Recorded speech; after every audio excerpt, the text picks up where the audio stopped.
Merci beaucoup très chers téléspectateurs, j'espère qu'à ce net moment vous êtes tellement nombreux. Il y a Rolanda émission Nabino et Fata Live, faut balober Fata Live. Nabino bête rapport cité tellement tout ça la ramaramba bien, tellement beau pesa biso confiance, biso peut pesa biso non confiance voilà. Et Fata World, nous sommes capables il y a couvrir tous les événements qui se passent ici en Angola. Il y a IDPS babengaki biso tokiti na réunion na bango. Dans la ministre il s'est bandit, je ne sais pas si les gens de l'IDPS ont parlé de quoi pour l'IDPS et sa parti politique, ça se trouve là à Kinshasa ou au Congo là-bas, mais l'élo va se réunir na Angola, na Luanda précisément, baza na kata Palanca, ba bureau na bango nyonso ba se réunir pour ba solo là. Si à Mouvier Wilindeke pour na ministre ou Wilindeke baza na kata Kamfufu avec Popsicola, donc équipe est Fata Live na ministre baza na Kamfufu, ba boss nyonso trafiquant nyonso a diamant, bo hésitez pas ya ko solo na Wilindeke pour azana kati ya mabele ya Kamfufu. Moi ici à Palanca pour couvrir événement il y a parti politique au babengi na kombo ya l'IDPS bata IDPS bazaka na kati Angola réunion za lelo donc bomona dana simananga réunion de ces bandits. Donc là je vous laisse accompagner la réunion de l'IDPS. On se retrouve jusqu'après. Oui, on nous annonce l'entrée du président fédéral dans la salle. Avancer ici dans la salle.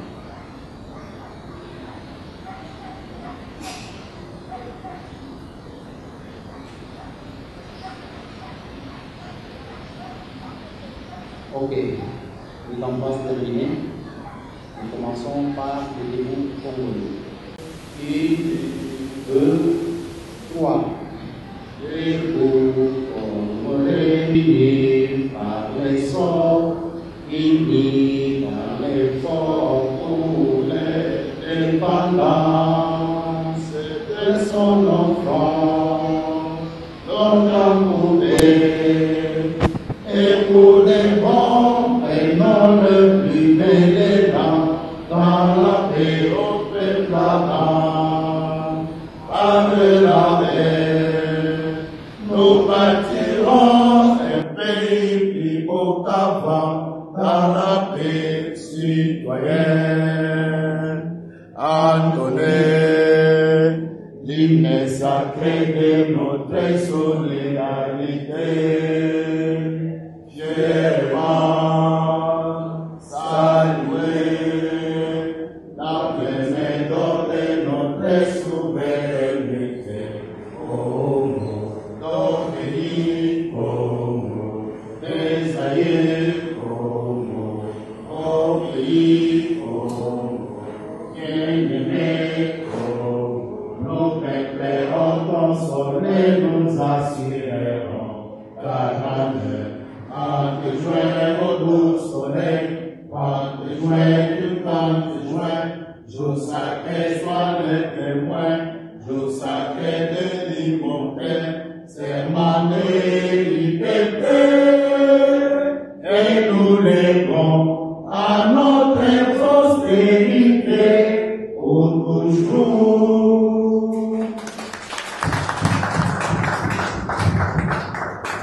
paix.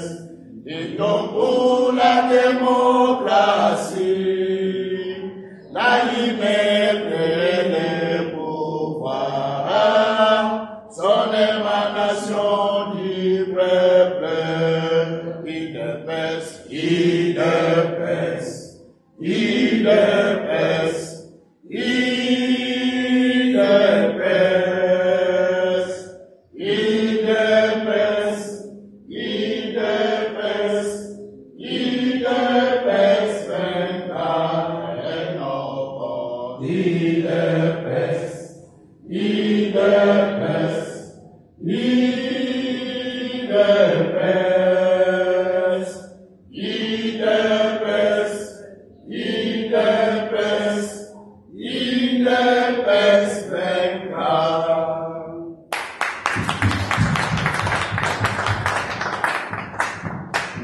Il faut combattre avec l'objectif. Dans les combats, c'est la conquête du pouvoir. Et tant que tu conquérir le pouvoir, quelle sera ma part, quels seront mes bénéfices? C'est ça le problème. Aujourd'hui, imaginez-vous que le Congo, est-ce que vous avez besoin? Ce sont les étrangers qui tirent des gains et des bénéfices. Mais pourquoi tu ne peux pas penser que un jour, na yo kabisone to zakana iranium na profiter paiement d'œuvre iranium na profiter main d'œuvre ya or na profiter main d'œuvre chama, parce que les gens manquent des objectifs. Même ndenge to vandi na yebo to bengi sibino ya pamba te o vandi wa pamba te ndeko o vandi avec objectif. Les loyo na ina telebe liboso na bino to zo solo na no boy, mais l'obit tu ne sais pas peut-être ce que je serai ou ce que toi tu seras, mais tu es encore avec moi, mais tu dois beaucoup, tu dois profiter de moi. N'est-ce pas? Toi, tu es banana moment. Parce que je suis le représentant à ce moment, il y a quoi banana. Et ça, croyez-vous que tant que tu as bon, par exemple, Félix Saboya, quand on a parlé de télé, ce n'est pas pour rien de moment, la structure, il y a des partis sur Salaka. Bako futa batu, nakati ya parti. Bako futa batu, tango bazali encadré na structure moko boye. C'est comme un pelé qui est au pouvoir aujourd'hui. Ni le racisme, mais l'IDPS prône l'union pour toutes les filles et les fils de la République démocratique du Congo. Surtout, yoti mutwandenge wana. Oh non, en tout cas, bisoto se pelana été azaya bisoté. Comprenez qu'azaya bisoté. Oh, yazali ko diviser biso azaya bisoté. Peut-être à cause de la mutua peut perdre. Parce que Pépé Dende Moutonjo travaillait dans la politique, il y a divisé pour rien. Mais vous savez, ils sont tous victimes, non? Aujourd'hui, il y a 4 IDPS. C'est-à-dire, en tout cas, dans le Congo, il y a un candidat spécial. Le Congo est un peu très spécial. Même le dictateur est un très spécial. J'ai jamais vu au monde, nous avons connu un président avec 4 vice-présidents. 5 présidents pour un seul pays, en tout cas très compliqué. Bon. Nous sommes allés signer Nini Bakor, mais Toyoki vraiment mène à côté sa phrase Moko, il y a à reconnaître ma signature. Donc on voit ça la Kabilo comme spécial. Mais les loyo Arimo Vabimisi 4 IDPS. Est-ce que c'est pour faire quoi? Mais c'est pour régner. Celui qui nous divise, il n'est pas de l'IDPS. Celui qui nous divise doit être JPPRD, point barre. Est-ce que vous me comprenez? Parce qu'aujourd'hui, ils ont difficile de taxer MLC. Parce que MLC, INC et tout ça, nous sommes en train de marcher peut-être pour faire une coalition qui nous permettra pour conquérir le pouvoir. Mais qui sont contre nous? Mais c'est seulement pour perdre. Ou il y a Zobimisa Moubak, ou il y a Zobimisa Chibana. Est-ce que Chibana peut être un président d'un grand parti politique comme ça, comme il dépêche? C'est quel charisme? Est-ce que Moubak peut être un président, personnalité politique privée? Hein? Je suis allé voir le chef de l'État. Ça, c'est ta mission privée. Donc, à quoi il peut président, il y a parti politique. Et aujourd'hui, nous sommes sur la scène congolaise, 4 IDPS. Non, ce sont les manœuvres dilatoires. Vous savez pourquoi? Pas tant que Bakozongo bati kango na justice, balo babo, boke de Kolande Bilo qu'on a la justice, comme ça, baba ndoko tarder jusqu'au jour de l'élection, afin que mon élection, attention, nous va voter Félix, balo bao. Mais de quel IDPS qu'on a voté? Mais au moins, maintenant, bah, biso to chito zibamo. Yangonde ndenge to zaboye, to yende poto sangana, to yende poto sala bomoko. Celui qui ne sera pas avec nous, na bomoko yo. en tout cas, État Libisoté, là, les statuts seront appliqués et puis nous allons voir comment aller de l'avant. Mais néanmoins, et là, on peut retenir, dans un parti politique, on sanctionne à Kamoutou, mais on sanctionne à base un peu bateau. Bon, na eza tozakana loi électorale oyo et sécurisaka ba élection na mboka na biso.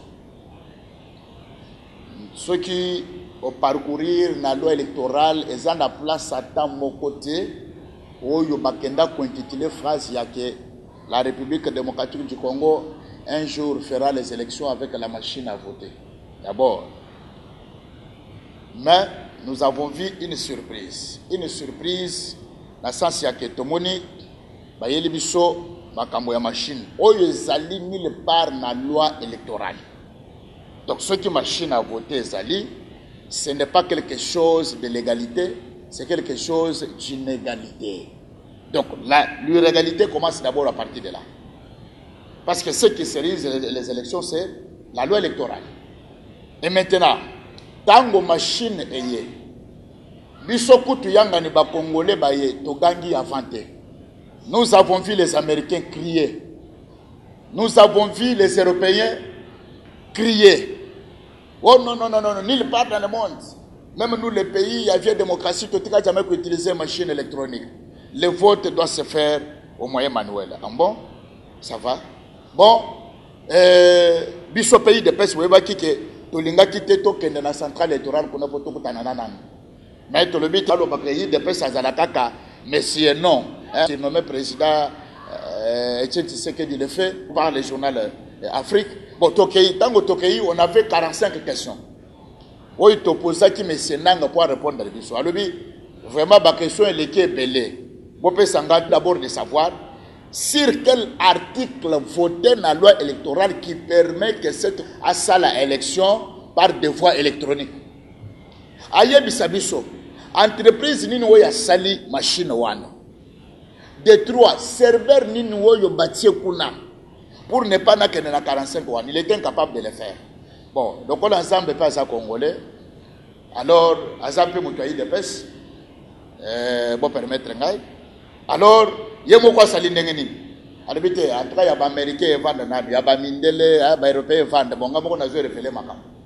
To vandi na bino un certain matin, to moni yindi nini yindi la Corée du Sud ake ko funda RDC. Opona nini? Non, parce que machine wana bakosi biso. Bakosi biso serveur wana eza bien te.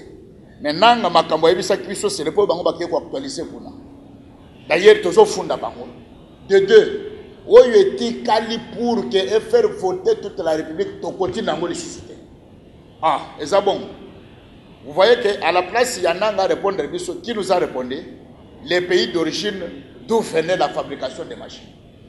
Donc quand le bango va crier tout haut, non, non, serveur est bien. Ah, à partir de cela, nous avons baptisé, ce n'est pas la machine à voter, mais c'est la machine à voler. Ce n'est pas la machine à voter, mais c'est la machine à tricher. Alors là, nous avons dit, pas question de machine. Ceux qui ont fait forcing, ils ont fait forcing. En tout cas, il dépêche à la coalition. Il dépêche à la coalition. C'est comme un combattant dans le biboy. Beaucoup de gens jamais, vous avez battu, MLC va changer méthode de combat dans Bangote. Beaucoup de gens jamais, vous avez battu, vous va changer méthode de combat dans Bangote. Alors ceux qui ont trouvé que Azo Lingande à tenir ferme parce que c'est un kabiliste déjà.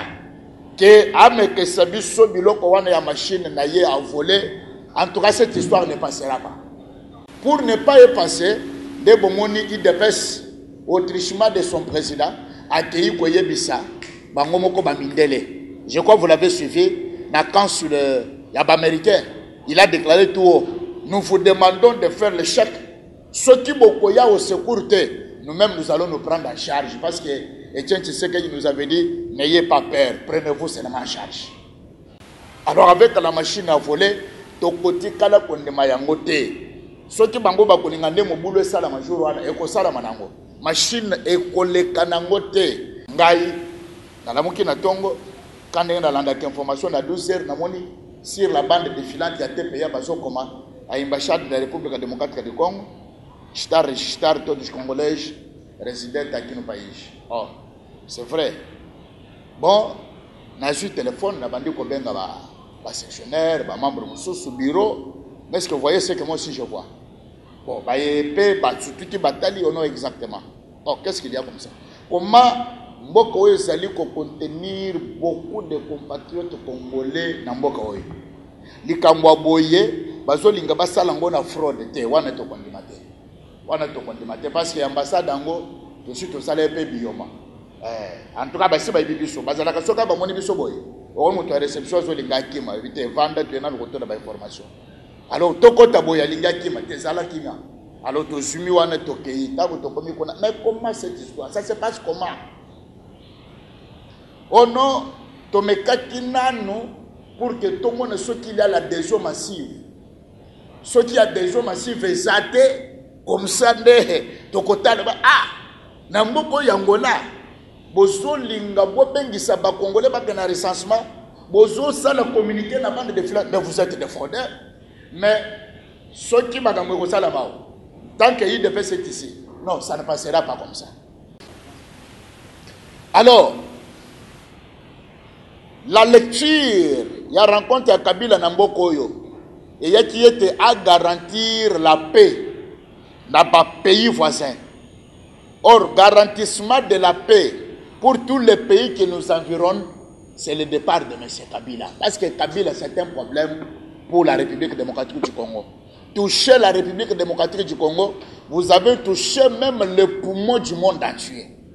Regardez que quand la RDC est déstabilisée par Kabila, c'est tous les pays de la région qui n'arrivent pas à décoller.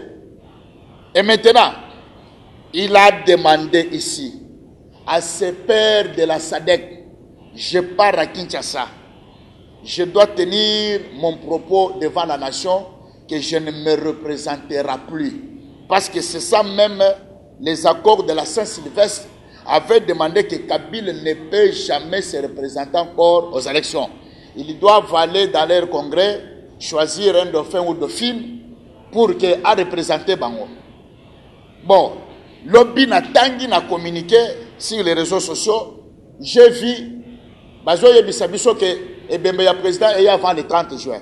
Bon, est-ce qu'on a ça le calcul nanga? Na ba propos yo Kabila sait que avant le 30 juin ou le 30 juin doit tenir une déclaration officielle devant le peuple congolais que je ne me représenterai plus. C'est seulement na moi oyo azolinga tenir déclaration. Nda azolinga nda bengisa Ebembe sikoye ya. Au côté qu'on convainc que les Congolais ou Azali na Congo c'est impéré. Non. Vous avez vu, hein? La manifestation, les Congolais vont faire montrer à la face du monde que nous sommes déterminés pour le départ de Kabila. Hein? Mais, et l'autre biso c'est quoi?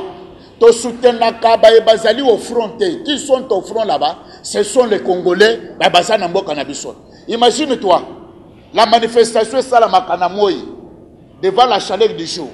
Obimi nando kona na tongo, bon, nazana kama mayoyo. Na manifester nanga na récupérer ma banga. Bon, c'est la force d'énergie, non? Est-ce que l'énergie wana au melima eti au commis jusqu'à 13 heures? Au kozaka l'énergie moko wana.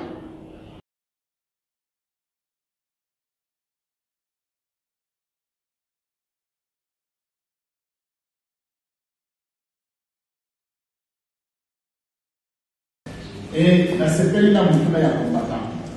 Vous savez une chose, si le 23 avril ne dit pas notre pays, et que Bissot va Congolais de gagner dans la société, nous serons les esclaves des pays étrangers et des rois naziques. Moi je suis très content. Hier j'ai vu les combattants qui ont bousculé M. Kagame à Paris. Comment est-ce que tout ça pour lui? Attention, on n'a pas de sous Congo. Dans nos sous c'était pas sérieux.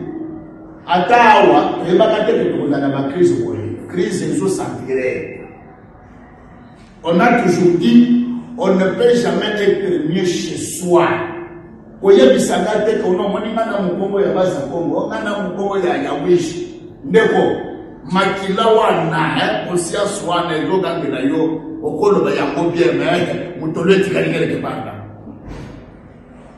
Quand se fait la tête, tous les jours, l'RDC est devenu l'abattoir. N'évitez ceux qui vous rendent bien message, il y a des représentants, il y a un commissariat pour les réfugiés. Les rapports, imaginez-vous que Bangone va bomber la population kassaïenne. Bazola de Bangone en Angola, et ils font de mauvais rapports, tout ça dans le sens que Bazo qui se sous Batoa n'a pas que ne kokata Bangone. Bon, yo, on va dire en Angola parce que bon, aux autres, on va avec la facilité. Quand chez les gens, moins cher malgré la crise, on va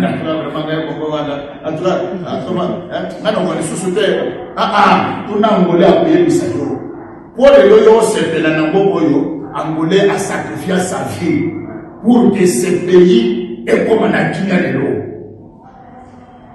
Si vous avez la haine révolutionnaire, à sauver vos canaillés, à bongisser l'io, n'évitez ceux qui voient quand on est tango, ceux qui ont dans les élèves avec l'io, langue. N'évitez ceux qui nous sommes fait l'eau. Et chose grave qui m'a étonné, Bisson a monté en Bakuna, va changer pour ben dans l'âne. Donc tu trouves ça normal? Trouvez-vous ça normal? Il y a que la bande, en tout cas, ceux qui n'atteignent la majorité parmi vous ici, vous êtes des intellectuels. Hein? Les licenciés, ils sont parmi nous. Beaucoup de techniciens sont ici. Mais on va dire, nous sommes pour libérer les Mboka, si ce n'est que toi-même. C'est ça ce que nous devons comprendre.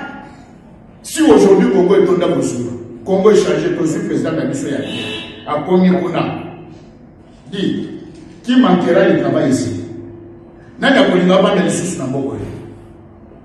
Regardez la réalité en face. C'est pourquoi moi je vous demande que dans cette assemblée, vous allez travailler, vous allez répartir dans la commission.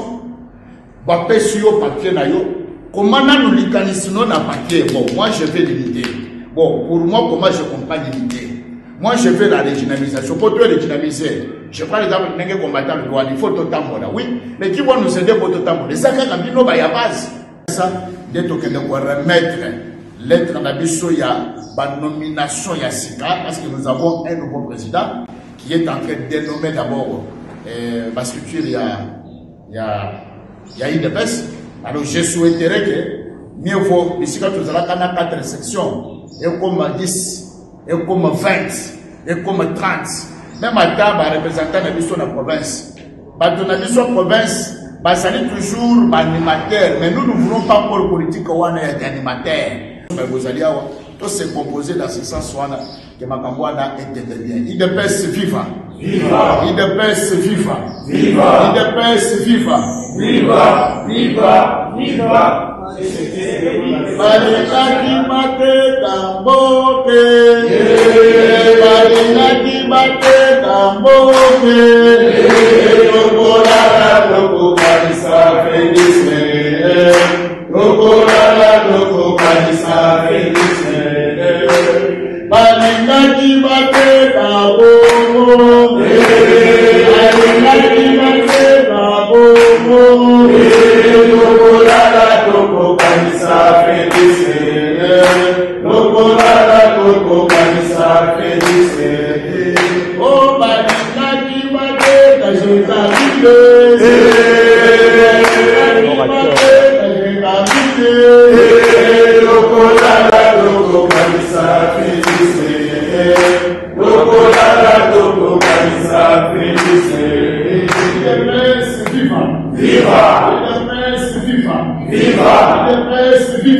Viva, viva, viva, feliz.